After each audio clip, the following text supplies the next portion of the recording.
causas del subdesarrollo de tantas personas, pueblos y grupos de naciones.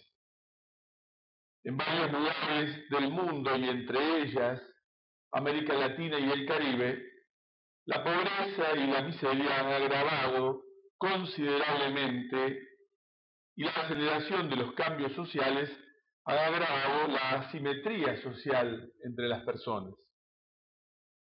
Muchos viven sin esperanza debido a su extrema pobreza y esto nos obliga a revalorizar a cada una de las personas al mismo tiempo que a trabajar por eliminar las causas de la pobreza si queremos promover cualquier tipo de desarrollo.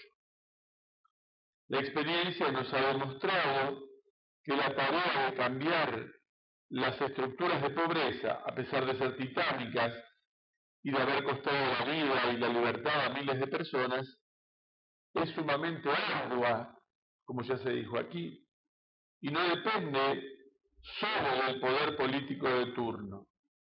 Son innumerables los cambios vividos entre militares, partidos políticos de un signo de otro, populismos, elitismos, etc., sino de la formación de la conciencia y de la jerarquización ética de la persona en su cultura y desde su cultura, algo que mencionaron los tres expositores que me precedieron. Como decíamos, la indigencia material, la falta de bienes esenciales, reduce, como acabamos de ver, la vida de las personas a niveles infrahumanos. La pobreza causada de la privación a veces violenta y siempre injusta de los derechos elementales de libertad social, cultural y religiosa, reducen la vida a niveles antiéticos mucho más graves y penosos que la pobreza material. La soberanía e identidad cultural de cada pueblo constituyen objetivos fundamentales de promoción humana para dar lugar, acorde a su dignidad, a cada persona y a toda persona. Las acciones de promoción y desarrollo deben realizarse en aquellos lugares donde el hombre es oprimido cultural y espiritualmente. Toda división ideológica, política, cultural agrava la pobreza y la falta de libertad de los pueblos. De ellas se han aprovechado las grandes manipulaciones de dinero y de poder, desde la industria militar, la industria de la droga, ciertas formas antiéticas de investigación y el narcotráfico. La pobreza de nuestro tiempo está radicada en factores políticos, en el mal moral debido a las culpas y omisiones de muchas personas. Por lo tanto, será necesario actuar a nivel moral y ético. El objetivo será construir un futuro más humano y digno por medio de una concientización formal y rigurosa de la solidaridad y de la fraternidad universal. Estas categorías dinámicas, y no siempre analizadas por la ciencia y la técnica, serán las únicas capaces de movernos hacia un nuevo humanismo y un sano desarrollo.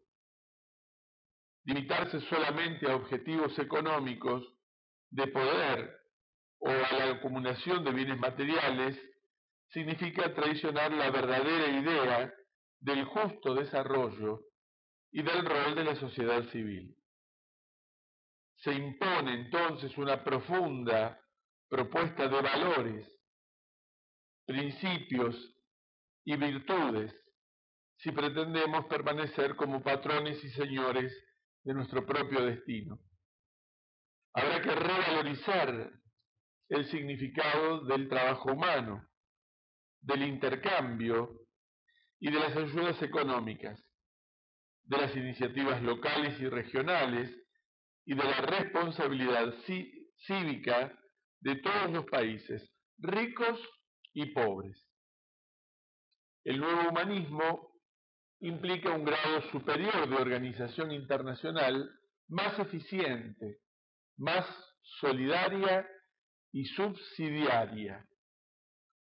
Hay que cambiar la cultura del consumo, las ideologías opresivas y fragmentarias, relativistas y utilitaristas, y la mera resignación frente a las miserias de las masas. Estamos llamados a instaurar una cultura de la solidaridad y del compromiso eficaz al servicio del bien de toda la familia humana, que a nadie excluya ni descarte. En la sociedad civil hay algunos signos positivos que debemos aprovechar.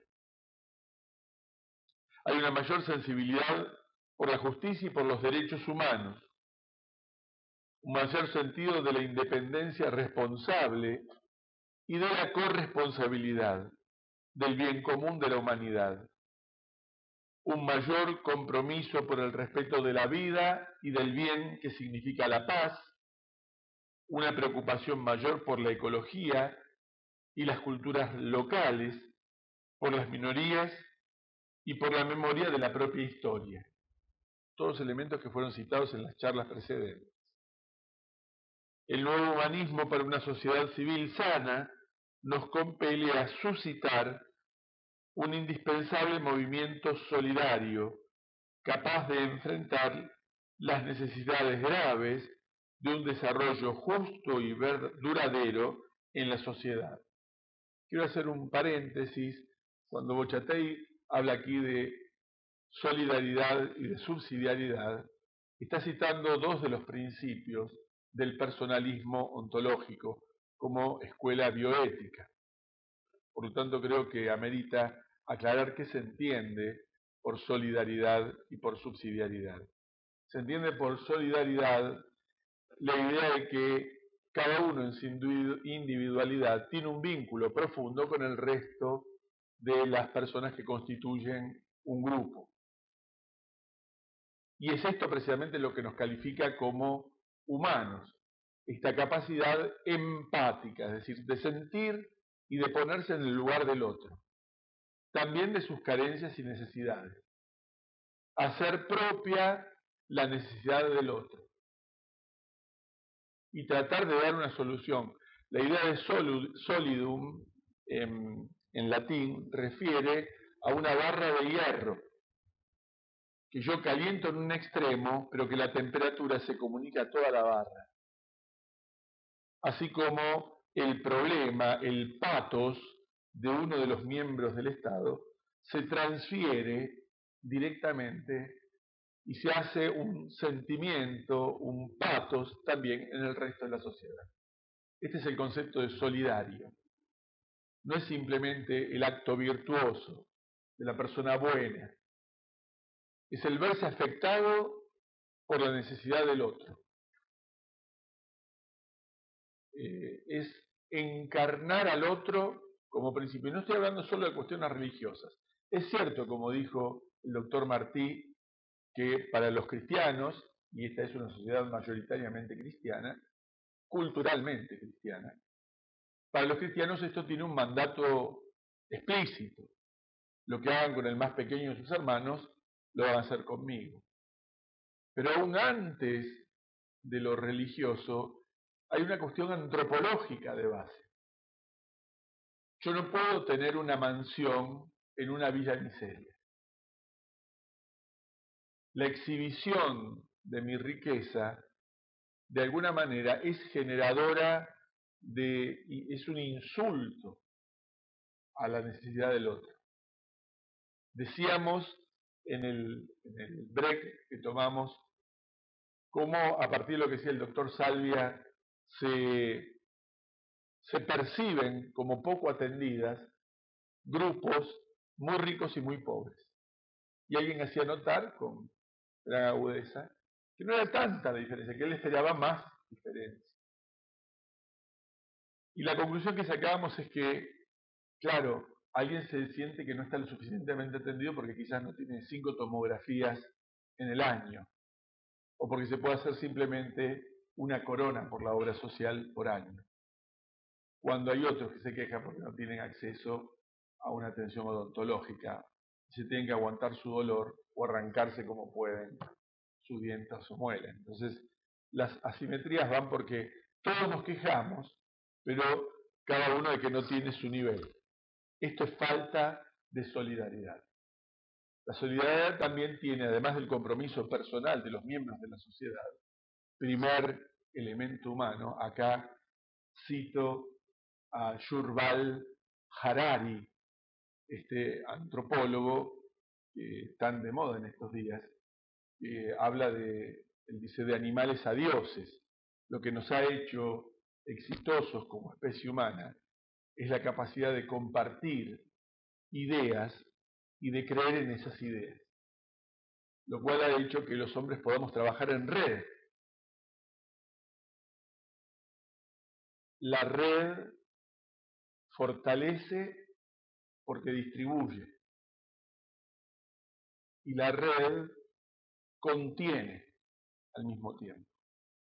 El tema aquí es que hay muchísima gente que está sin red, y por eso pasa lo que decía el doctor Schiavone, caen. Es sorprendente que en los años 60 se luchaba por no ser incluido en el sistema, entre comillas. Y 50 años después luchamos por ser incluidos en el sistema. Porque el gran problema es la exclusión, el descarte, como dice, la cultura del descarte, como dice el Papa Francisco. El otro principio, este es el de solidaridad, el otro principio es el de subsidiariedad, que tiene que ver con la optimización, tiene que ver en el vínculo de cómo se organiza el Estado y en este caso particular la salud pública. Para ser eficiente la atención hay estratos de organización: la unidad de pronta atención, el hospital de referencia, el hospital regional, el hospital de altísima complejidad. Por el principio de subsidiariedad, cada quien tiene que hacer todo y solo lo que le corresponde a su nivel. No puede atender una cirugía de alta complejidad en un niño con fractura expuesta, una unidad de pronta atención. Ni siquiera lo puedo muchas veces atender el hospital de referencia, porque no tiene un cirujano pediátrico, un traumatólogo pediátrico que pueda hacer ese tipo de intervención. Pero tampoco puede ser que todo caiga al hospital y que cuestiones que podrían atenderse en la unidad de pronta atención no son atendidas. Por otro lado, también dice que cada nivel, cada estrato, tiene que tener independencia. Y la intervención del estrato superior solo se da a requerimiento del estrato inferior. No hay injerencia vertical de arriba hacia abajo. Hay, en el principio de subsidiariedad, la obligación de asumir lo que desde abajo, desde el nivel inferior, se requiere al nivel superior. Estos dos principios son básicos y van a pivotar en el principio de justicia de la versión principialista. Retomo el texto. Es el único medio moral capaz de promover el desarrollo integral de todos los varones y las mujeres de nuestro tiempo y de nuestras tierras y de construir una paz duradera. Desde cualquier perspectiva que abordemos el proceso de desarrollo de la investigación científica, estamos llamados con urgencia a comprometernos con el cambio de actitud espiritual que condiciona la relación de los pueblos. Es necesario actuar a nivel de la mentalidad, de los modos de pensar, de trabajar, de hacer investigación, de hacer política, de percibir la familia, para que la justicia se haga operante y se puedan combatir las injusticias con eficacia. Esta concepción cultural del nuevo humanismo respeta la dinámica profunda de nuestras sociedades, que más allá de cualquier construcción intelectual y justificación política de campaña, vive la experiencia de la exclusión, del empobrecimiento y de la falta de educación, salud, seguridad y justicia. Los que hacemos bioética sabemos bien que nuestro camino es moderno, pero con una raíz muy antigua. De hecho, lo referente a la ética nos transporta a la vieja palabra ética, derivada de ethos, que al inicio significaba casa, lugar donde se habita, y después, con un sentido poético, el lugar donde se esconden o viven los animales, y desde allí tomó el significado del lugar exterior, como la patria, el pueblo o la región.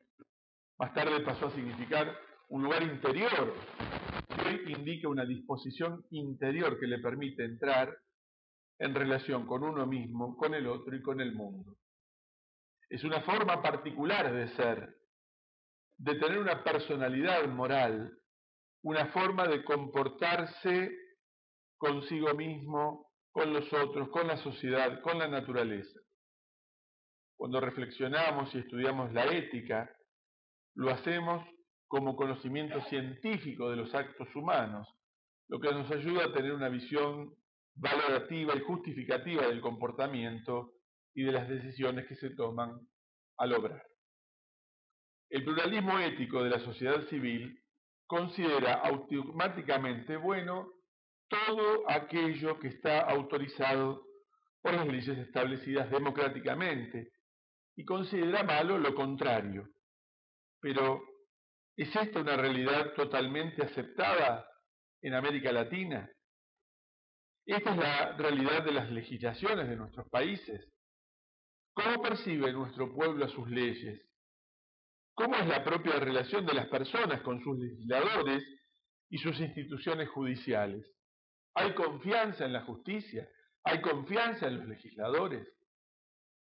Falta una crítica y un estudio objetivo y razonado de la licitud de las intervenciones del hombre en el campo de la biología moderna, de la investigación, de la medicina, del reconocimiento de algunos valores indiscutiblemente considerados por todos. El respeto por la verdad, el respeto por la vida, el respeto por la propiedad, son valores que atraviesan toda acción humana. En China, en Egipto, en el Código de Hammurabi, los principios incas de Amasú y Amaneya, no robarás, no seas flojo, no seas ladrón, no seas mentiroso, hasta los criterios más escépticos de la moral, los criterios del mundo científico más duro, sin embargo castiga el robo de la propiedad intelectual, la falsación de la información y el riesgo de la vida de quienes son parte de ese circuito. Estos son valores indiscutibles. Muchos de estos ámbitos no cuentan con legislación e incluso no son conocidos por el pueblo. Hay grupos de interés, sobre todo en el campo de la investigación y de las prácticas médicas muy innovadoras, que prefieren y hacen lobby para que no se legisle lo que ya no está prohibido, decidiendo que por lo tanto entonces está permitido. Terminan cayendo en la desuetudo o en la consuetudo. Establecen por la práctica cuál es la normativa, porque aprovechan los espacios que no están normatizados. Se mueven con la misma lógica por la que justifican todo lo que técnicamente es posible, es éticamente válido. Y si la ley es la medida y por intereses políticos, sindicales o corporativos no se legisla, ¿cómo podemos saber qué es bueno o malo para un pueblo determinado si nunca es consultado? Estamos frente al mito científico y tecnológico que convierte a la ética en una mera estrategia de votos, mayorías y consensos, como una especie de panacea que resuelve todos los problemas del hombre moderno. Los que hacemos bioética debemos estar atentos a la realidad de nuestro pueblo y no aplicar teorías que puedan surgir de contextos y proyectos ideológicos extranjeros. No basta una ética descriptiva a partir de los hechos biométricos de la investigación. Debemos ir más allá y encontrar la realidad objetiva y cultural de la persona, de su vida, de sus valores humanos específicos, respetando el modo de promover el progreso científico y mejorar la calidad de vida. En síntesis, la bioética no puede prescindir de la filosofía, de la teología moral, de la ética, de la cultura, porque está en juego la vida misma del hombre, de su dignidad y de la tierra en la que vive. En la historia de nuestra bioética observamos que ha nacido y permanecido independiente de las ideologías y de los proyectos políticos. Con las nuevas teorías del empoderamiento de las personas y de los pueblos, debemos mantener una bioética libre de cualquier régimen político y poder económico. La verdadera ciencia y la verdadera investigación pertenecen a los pueblos y no a los poderes. El poder de la ciencia en manos de los poderosos es el golem. ¿Se acuerdan el mito del golem de Praga? Aquel que el rabino de Praga logra hacer ese monstruo de barro y le pronuncia la palabra de la creación, con lo cual le da vida. Y él lo quiere hacer para defender a la comunidad de Praga, con buena intención. Pero el golem termina siendo desastre, porque en el fondo es un poder sin conciencia ética. Hasta ahí lo tiene que destruir el mismo rabino.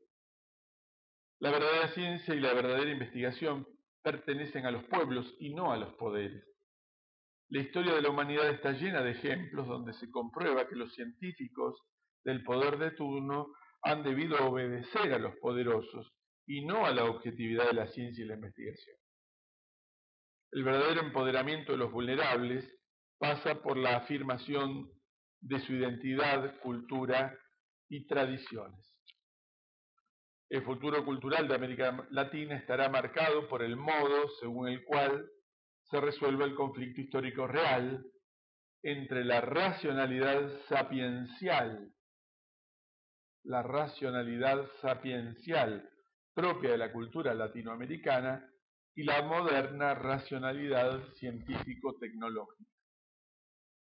La cultura popular latinoamericana tiene una racionalidad sapiencial de tales características que es capaz de reordenar la racionalidad científica y tecnológica, adaptándola a formas de pensamiento y a una orientación ética acorde a su identidad y sus valores.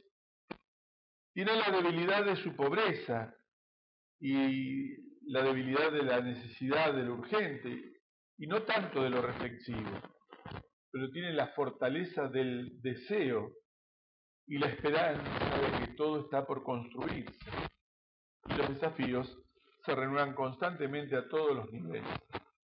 Son muchísimas las situaciones de injusticia que llegaron al nuevo continente, incluso de la mano de la ciencia y de la tecnología. Muchas veces estas fueron usadas para el dominio, la explotación y la dependencia por parte de naciones, corporaciones o gobiernos más poderosos.